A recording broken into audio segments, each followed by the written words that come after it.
स्वागत है आपका स्पेशल टूल सीरीज के नए वीडियो में। वीडियो के इस भाग में हम जानेंगे टॉर्क रेंच क्या होता है। टॉर्क रेंच एक ऐसा टूल है जो किसी भी व्हीकल के नट या बोल्ट को जरूरत के हिसाब से टाइट करने के लिए काम आता है। इसकी मदद से आप नट या बोल्ट को over tight, under tight, thread slip या फिर उसे टूटने से बचा सकते हैं। टॉर्क रेंच के इस हिस्से को हैंडल ग्रिप, इस हिस्से को स्क्वायर ड्राइव, इस हिस्से को इंडिकेटर प्लंजर, इस हिस्से को लीवर, इस हिस्से को स्केल और इस हिस्से को टॉर्क एडजस्टर नॉब कहते हैं। हैंडल ग्रिप से टॉर्क रेंच को पकड़ा जाता है। स्क्वायर ड्राइव पे हम हमारे जरूरत के अनुसार सॉकेट फिट करते हैं और ये ड्राइव 1/4 इंच, 3/8 इंच, 1/2 इंच और 3/4 इंच में आते हैं। इंडिकेटर प्लंजर का काम होता है नट या बोल्ट के टाइट होने की जानकारी देना।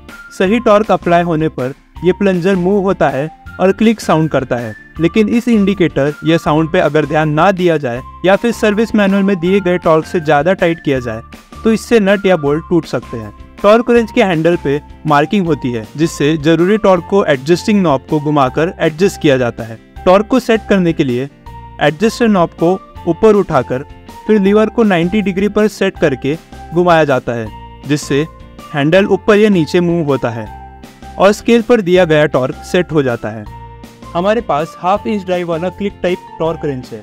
इसे प्रीसेट टॉर्क रेंच भी कहते हैं। टॉर्क रेंच को इस्तेमाल करने के लिए हम इस व्हील नट को टाइट करेंगे।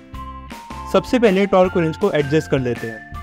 टॉर्क रेंच पर दिए गए स्केल पर 3 अलग अलग रीडिंग देखने मिल रही है: newton metre, kilogram force centimetre और फीट पाउंड। इन यूनिट्स का इस्तेमाल टॉर्क को सेट करने के लिए किया जाता है। नंबर जितना ज़्यादा होगा उतना ही टॉर्क नट या बोल्ट पर अप्लाई होगा। जैसे 10 न्यूटन मीटर के टॉर्क के मुकाबले 25 न्यूटन मीटर का टॉर्क ज़्यादा होता है और बोल्ट को ज़्यादा टाइट कर सकता है। हम न्यूटन मीटर का इस्तेमाल करेंगे और टॉर्क रेंच को 10 न्यूटन मीटर टॉर्क पर सेट करेंगे। टॉर्क एडजस्ट करने के लिए ऊपर दिए एडजस्टर नॉब को ओपन करके लीवर को घुमाएंगे।